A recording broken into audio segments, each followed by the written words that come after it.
However, we have received a confirmed grant from the court.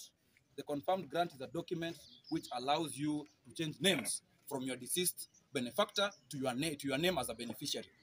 The land registrar is telling us to bring original documents from Nairobi, which documents are only in the custody of the offices, the relevant offices. Once a court has issued a confirmed grant, the same must be registered because that's a court order. What the land registrar is doing is akin to being in contempt of court orders, and that is why we are saying that the issue of telling us to go and bring an original gazette notice from Nairobi, to bring all the beneficiaries again to the land registry before him, is like conducting another succession course. And that is why we are saying once a confirmed grant is brought here and the administrator amekuja na kipande yake, they must be registered in that title deed.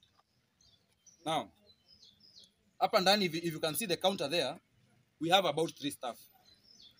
The number of people who come for services here, we have more than 100 people a day. That is why you find long queues here. You find people wanaambiwa rudi ukuje kesho. We need more staff. And that is why we were even trying to get the county commissioner to have him even donate some staff from there for the clerical duties at the counter. We need more staff so that the services can be given without delay.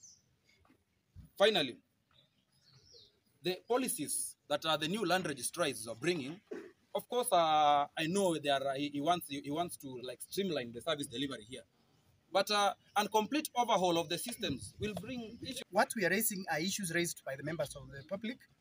In fact, accessing services has grown to halt for the last 2 months since his arrival. It's quite unfortunate, and I expected him, being a native, that he could understand our traditions so that he is able to allow our members of the public access service. Like simple issues like the searches. Previous regime under Mr. Mokai, we were accessing those services online. I don't know why, Mr. Yenda, you cannot allow us access searches. Why would you make demands that are outside the law? Some of those demands. Why would you make demands that are outside the law? We are basically requesting, Mr. Yenda, kindly, just follow the law. We have the law.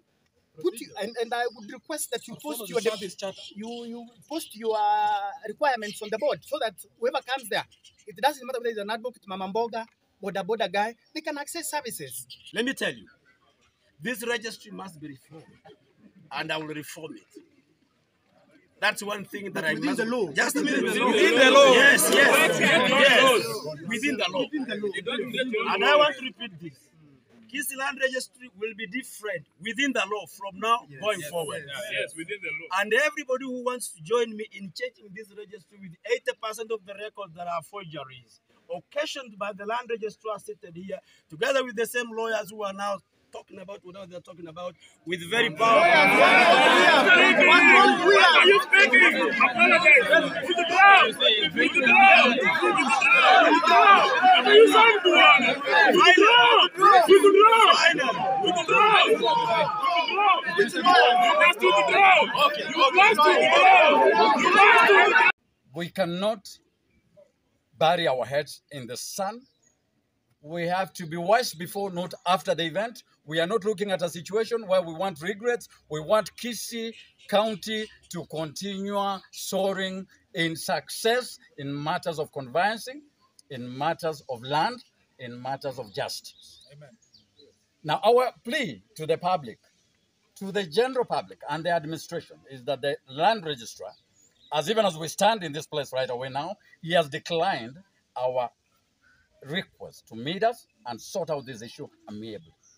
That is the reason advocates have put aside everything and come here today. Ayenda must go! Ayenda must go!